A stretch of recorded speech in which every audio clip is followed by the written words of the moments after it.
Assalamualaikum warahmatullahi wabarakatuh.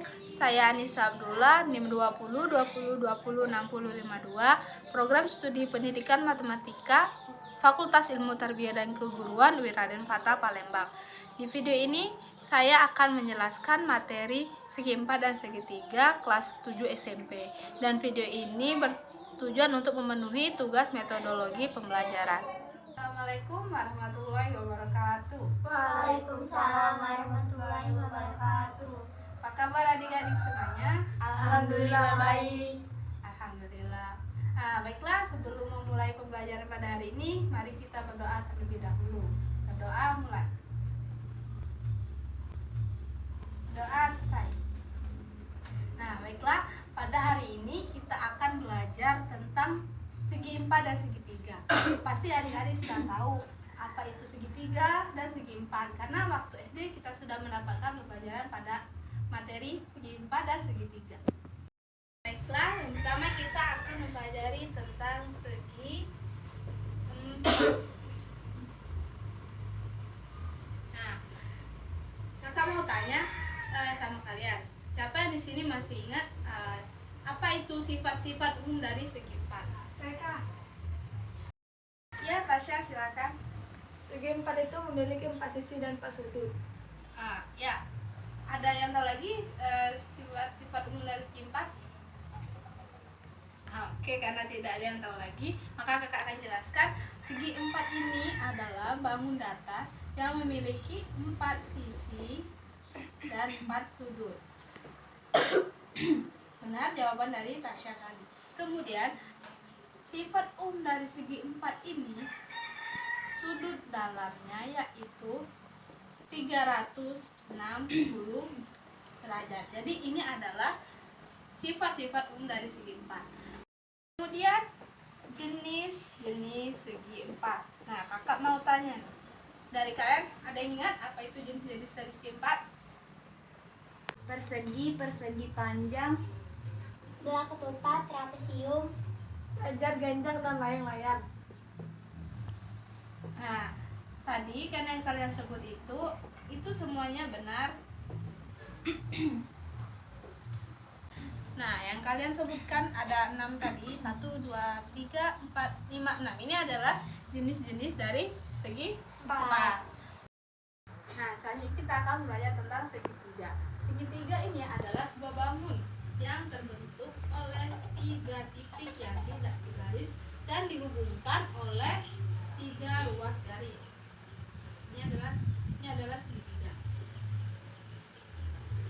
Nah, dari segi 3 ini kita mempunyai 3 buah sisi dan 3 apa?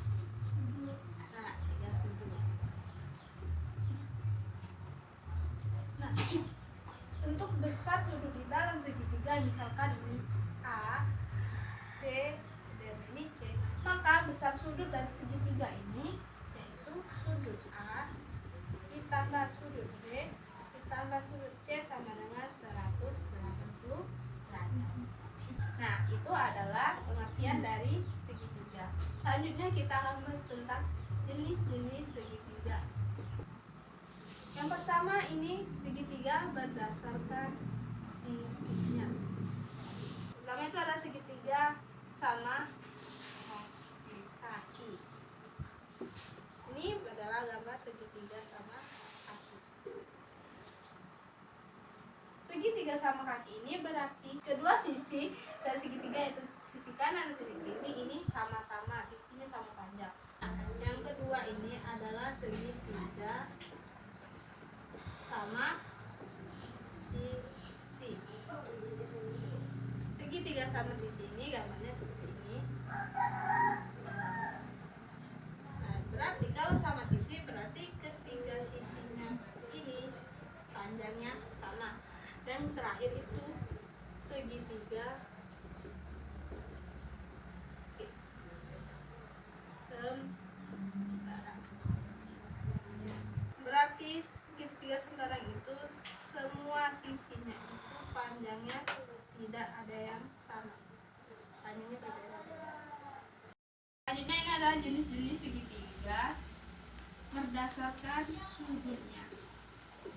Yang pertama itu sebelumnya kakak mau tanya, apakah ada adik-adik yang ingat jenis segitiga besarkan sudutnya ini? Saya Kak, Silakan Pipa. segitiga lancip, segitiga siku-siku, dan segitiga tumpul. Ya, benar. Itu adalah jenis segitiga berdasarkan sudutnya. Pertama tadi segitiga lancip. Menulis. Nah, segitiga lancip itu gambarnya seperti ini. Nah, segitiga lancip ini berarti setiap sudut di segitiga ini kurang dari 90 derajat. Nah, yang kedua itu adalah tadi segitiga tumpul. Segitiga tumpul ini gambarnya seperti ini.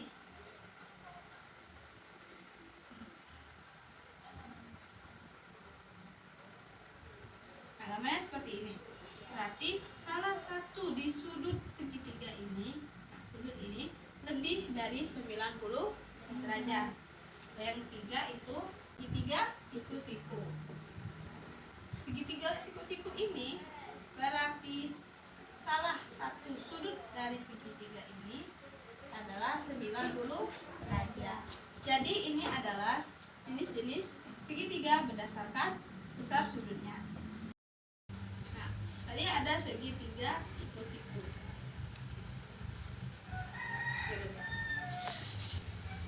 Nah, di dalam segitiga siku-siku ini nanti ada namanya istilah Pythagoras. Caranya itu misalkan ini A, ini B, dan ini C. Maka panjang C, Pythagoras ini adalah artinya itu sisi kiri. Maka panjang C adalah akar dari A kuadrat ditambah B kuadrat. Jadi ini adalah rumus dari Pythagoras.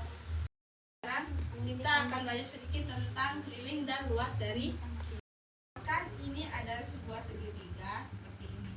Maka di sini adalah alasnya dan tingginya itu ada di sini. Beda tingginya. Nah, misalkan ada segitiga berbentuk seperti ini. Ini segitiga apa tadi? Berarti alasnya ada di bawah. Dan untuk tingginya ada di sini. Nah, misal ada lagi sebuah segitiga berbentuk seperti ini. Ini ada segitiga apa? Tumpul. Nah, maka alasnya di sini dan untuk tingginya itu ada di sini. Untuk keliling dari segitiga itu rumusnya apakah ada yang ingat? Tidak ada.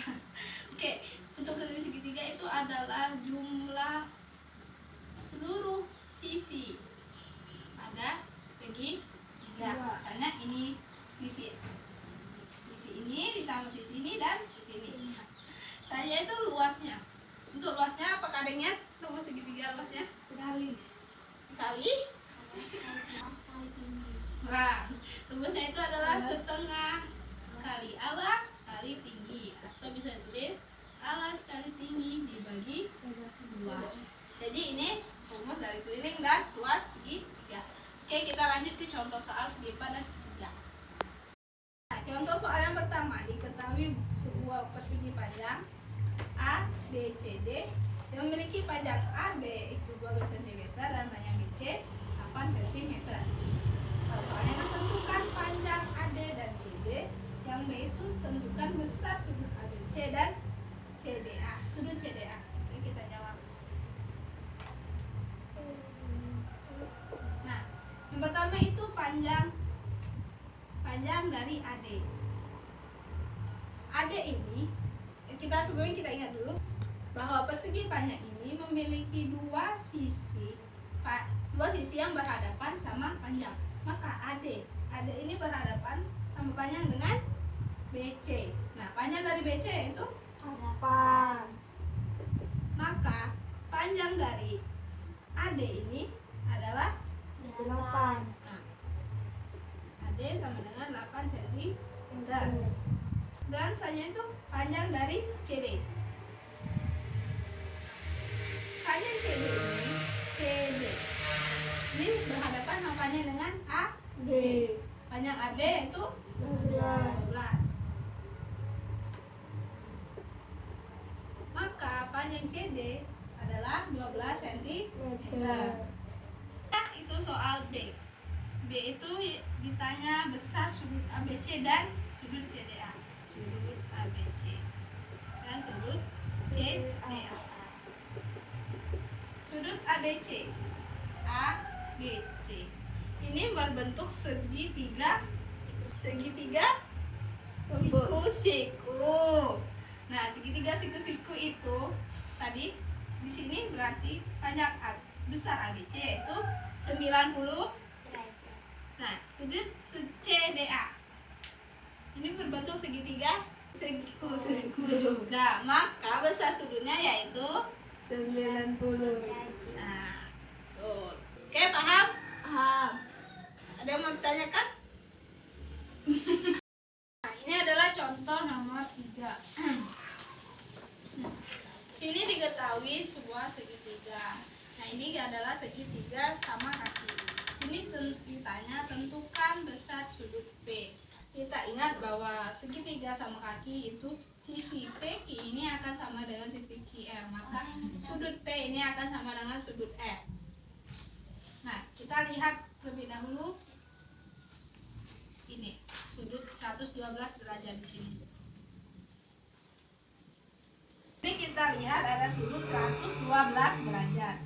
Nah, kita ingat sudut berpelurus. Sudut ini itu adalah 180 derajat. Maka di sini 180 derajat dikurang 112 derajat itu adalah berapa? 68 derajat. Oke, nah 68 derajat. Ini adalah sudut 68. Kita ingat tadi bahwa sudut di dalam segitiga itu adalah 180 derajat. Maka di sini tadi sudut 68 derajat. Maka di sini sudut 180 derajat dikurang 68. Ini adalah 112 derajat. Maka 112 derajat ini adalah jumlah sudut di P dan sudut di R. Untuk menentukan sudut P itu berarti 112 derajat dibagi 2. Berapa? 56 derajat. 56 derajat. Maka besar sudut P ini adalah 56 derajat dan sudut R ini adalah 56 derajat juga. Adalah contoh soal dari segitiga. Kalian tanya apakah adik-adik sudah mengerti? Mati. Oke, sudah paham semua. Berarti pertemuan kita sampai sini saja. Itulah penjelasan dari kakak mengenai materi segi 4 dan segitiga. Kakak harap materi tadi bisa membantu adik-adik untuk mempelajari segi 4 dan segitiga, dan kakak harap juga materi tadi adik pelajari lagi di rumah adik-adik masing-masing ya. Oke, kakak akhiri. Wassalamualaikum warahmatullahi wabarakatuh. Waalaikumsalam warahmatullahi wabarakatuh. Baiklah, itulah penjelasan materi dari saya. Saya harap materi tersebut bermanfaat bagi kita semua. Saya akhiri. Wassalamualaikum warahmatullahi wabarakatuh.